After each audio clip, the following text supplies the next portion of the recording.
मेरा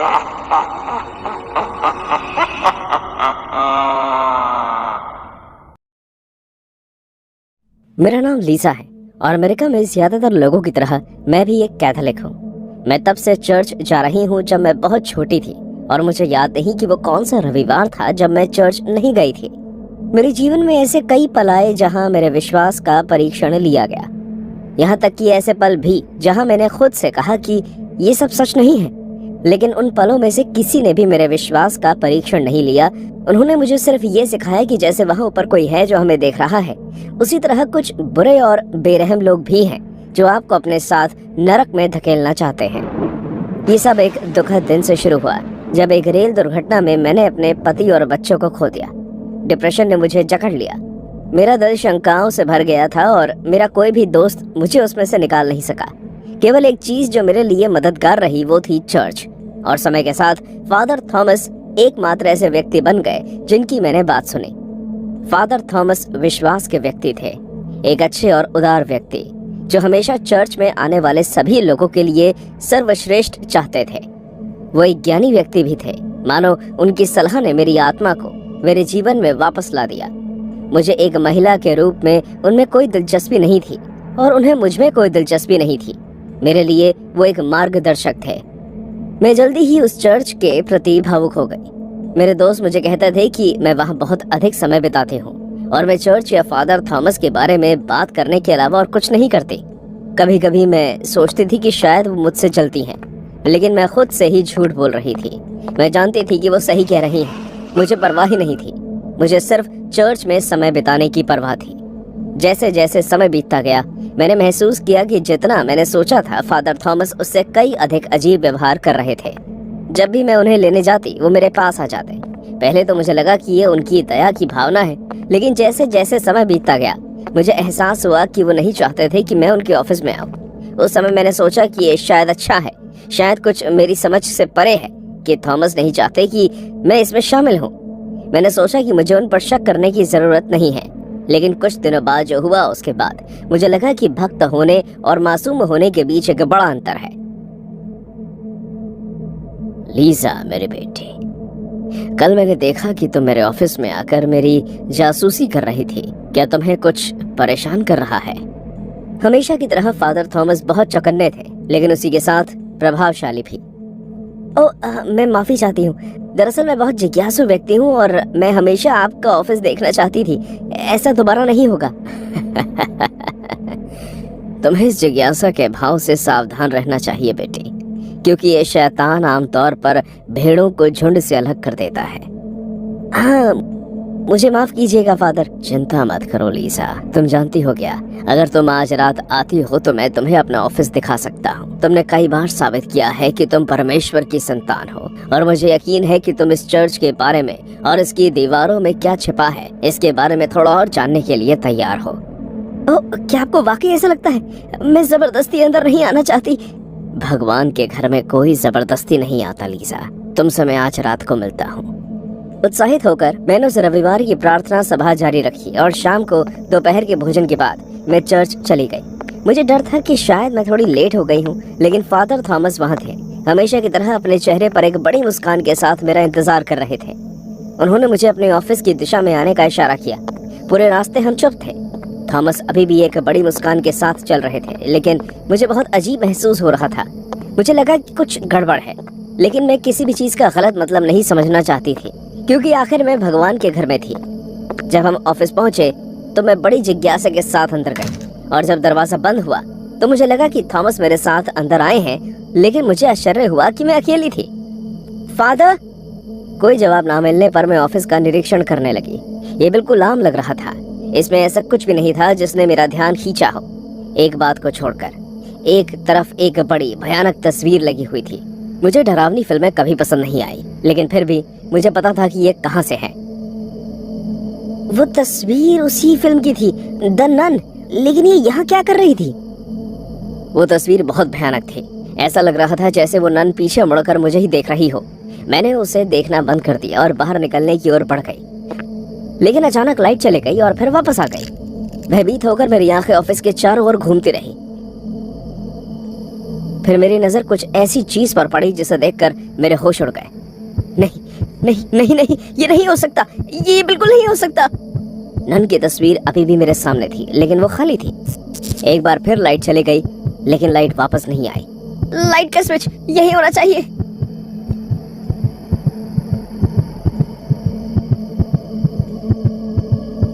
ये रहा। क्या मैंने जो देखा वो सच था? नहीं, यह गलती थी। मुझे भ्रम हो रहा होगा। मैं बाहर निकलने के लिए दरवाजे की तरफ भागी। मुझे वहां से जल्द निकलना था।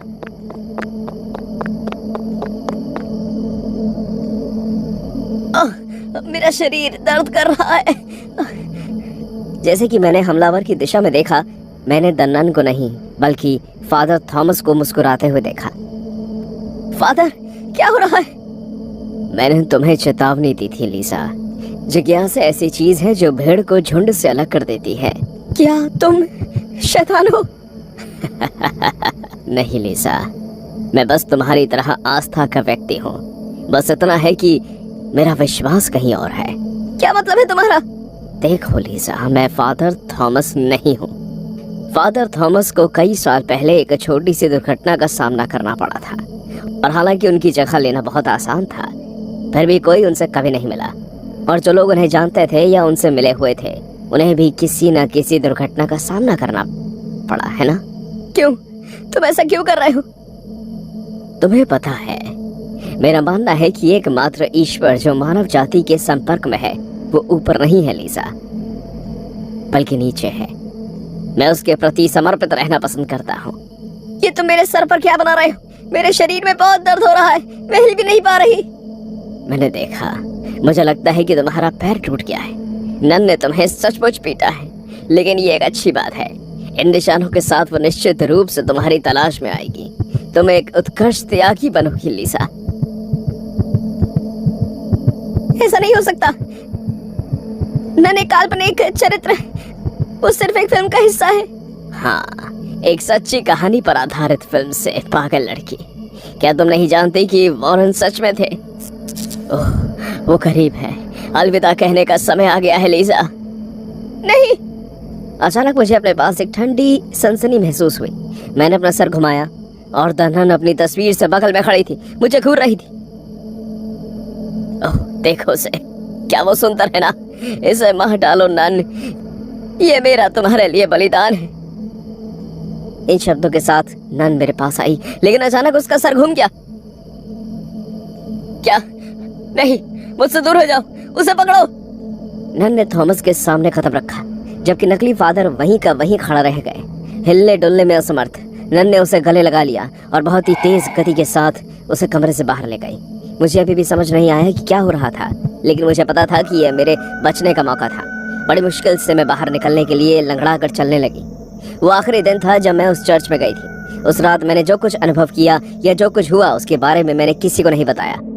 इसके बारे में मेरे पास ज्यादा समझ नहीं है। मैं अभी भी बहुत अधिक आस्तिक हूँ, लेकिन अब मैं उतनी मासूम नहीं हूँ। उस दिन मुझे एहसास हुआ कि भगवान का घर पवित्र हो सकता है, लेकिन उसके अंदर अवांछित मेहमान भी हो सकते हैं। जब मैं 13 साल का था, तब मॉम डैड एक सुंदर गांव में चले गए। मैं शुरू से ही शहर की चहल पहल में पला बड़ा था, इसलिए एकदम से ऐसी छोटी जगह में आकर रहना मेरे लिए काफी मुश्किल था। एक दिन मैंने जंगल घूमने जाने का फैसला किया। मेरे मॉम डैड ने मुझे कई बार कहा कि अकेले वहां मत जाओ, लेकिन उस समय मुझे बाहर निकलने की बहुत जरूरत थी। ये गर्मी का एक दिन था और करीब 15 मिनट तक चलने के बाद मैं बुरी तरह हाँफ रहा था। झाड़ियों के बीच हिरण के बच्चों के लिए चलने का रास्ता बना हुआ था। सांप की खाल, एक पुराने टायर का झूला जो किसी ने पेड़ में लगाया हुआ था, और बियर की खाली बोतलें वहां रखी हुई थी। मैं आखिरकार पहाड़ी की चोटी पर पहुंच गया और मैंने एक पुराना चर्च देखा। वो जगह ऐसी लग रही थी जैसे बरसों से वहां कोई ना गया हो। मैं चर्च के सामने पहुंचा और आंगन पर चढ़ गया। उस चर्च का दरवाजा भारी लकड़ी का बना हुआ था, जिस पर क्रॉस के निशान भी थे। मैंने जंग लगा हैंडल पकड़ लिया और उसे खींचा। उस भारी दरवाजे को खोलने में मैं सफल रहा, और तुरंत एक गंध ने मेरी नाक पर हमला कर दिया। अगर उस गंध के बारे में और विस्तार से बताऊं तो वो ऐसी थी जैसे कि सड़ी हुई पुरानी लकड़ी और उसी के साथ गर्मी में सड़ा हुआ मांस। इस वक्त पर मुझे बस वापस पहाड़ी से नीचे उतर जाना चाहिए था और घर की ओर जाना चाहिए था। इसकी बजाय मैंने पूरे जोश में और जगह की जांच करने का फैसला किया। मैंने अपनी जेब से रुमाल निकाला और अपने चेहरे पर बांध लिया। A pile of animal carcasses was heaped in the corner. A constant Someone's always watching me. Someone's always there. When I'm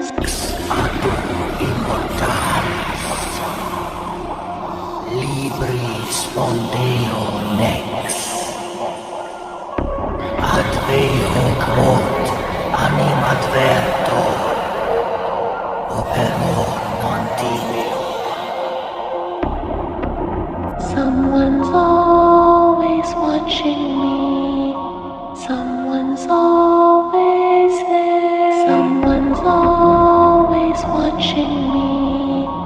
Someone's always there. मैंने चर्च के अंदर प्रार्थना करने के लिए बने कमरे में झांक कर देखा और मेरे पैरों से जमीन खिसक गई।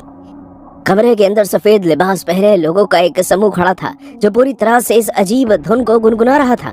पत्थर की दीवार के सामने बनी शेल्फ पर करीब 1 दर्जन मोमबत्तियां जल रही थी। उनके सामने एक मेज के ऊपर किसी इंसान का सूखा हुआ शरीर रखा था। इसमें कोई शक नहीं कि लाश महीनों पुरानी थी। उस लाश को देखकर ये नहीं बताया जा सकता था कि यह महिला की थी या पुरुष, लेकिन वो देखकर मेरे रोंगटे खड़े हो गए। मैं ये बता सकता हूँ कि उस चर्च के पुजारी अंधेरे के देवता को पूछते थे, वरना वो एक मरे हुए शरीर के सामने अजीब सा गाना क्यों गाते। कोने में 5 बड़ी सफेद बकरियां बंधी हुई थी। एक भक्त ने टेबल से एक कटोरा उठाया और उन बकरियों की ओर चल दिया। उस कटोरे में कुछ गाढ़ा गहरे लाल रंग का कुछ था जो मुझे खून जैसा लग रहा था। एक एक करके उस आदमी ने लाल रंग के पानी से बकरियों को रंग दिया। बेचारे जानवर डर के मारे हाँफने लगे। उन्हें शायद आभास हो गया था कि उनके साथ कुछ बुरा होने वाला है। एक बार जब बकरियों पर उस संदिग्ध तरल का निशान लग गया तो एक अन्य व्यक्ति ने बड़ी तरंती उठाई और कुछ अजीब भाषा में बोलना शुरू कर दिया।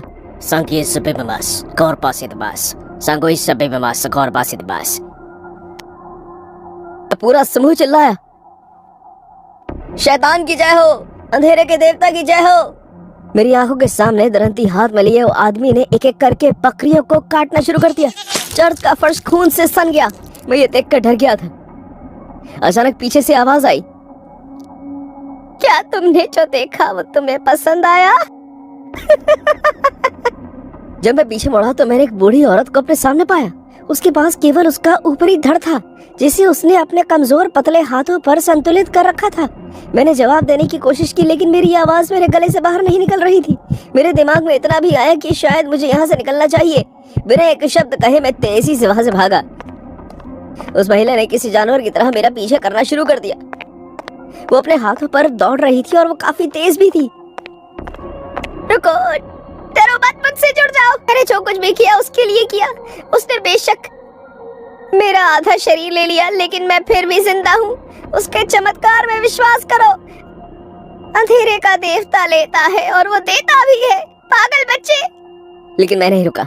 एक बार जब मैं गेट से पास हो गया तो मैंने आखिरी बार मुड़कर देखा कि वो महिला हाँफ रही थी और मुझे खौफनाक निगाहों से देख रही थी। वो मेरा पीछा नहीं कर रही थी।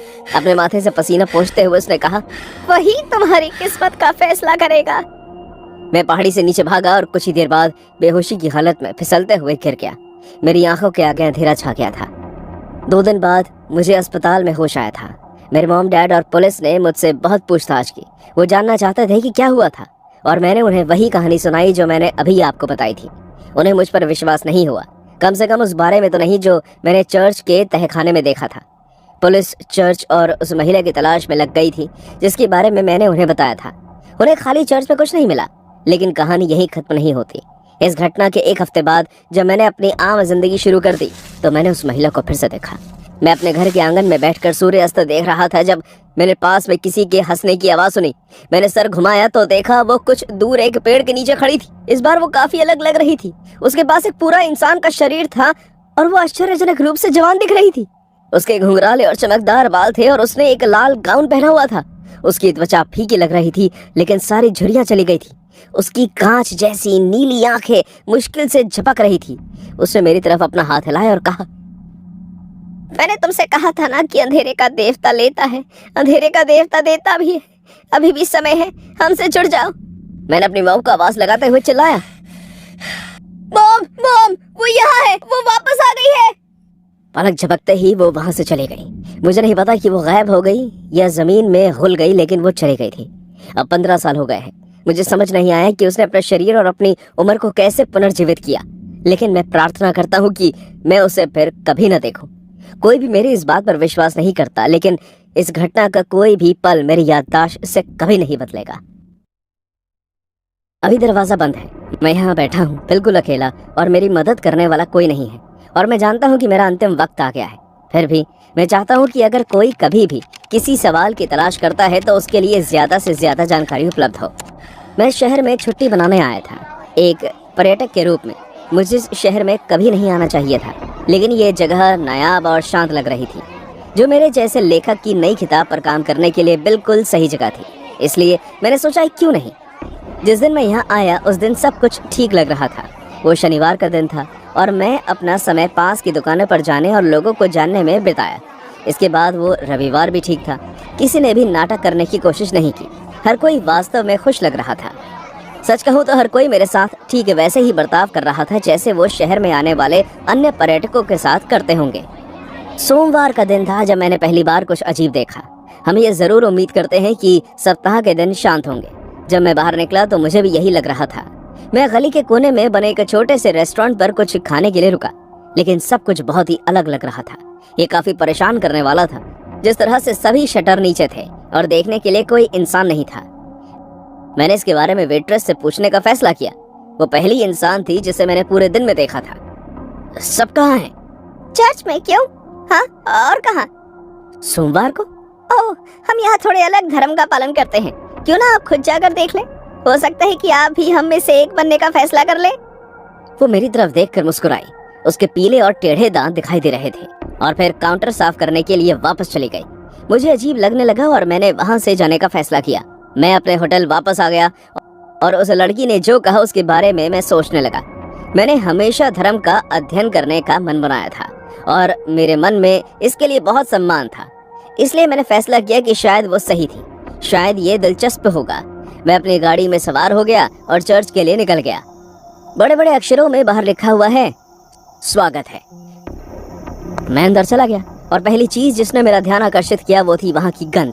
ये लहू और लबान का मिश्रण था और इसने मेरे पेट को मठ डाला। मैं जाने के लिए लगभग मुड़ ही गया था, लेकिन किसी चीज ने मुझे रोक दिया।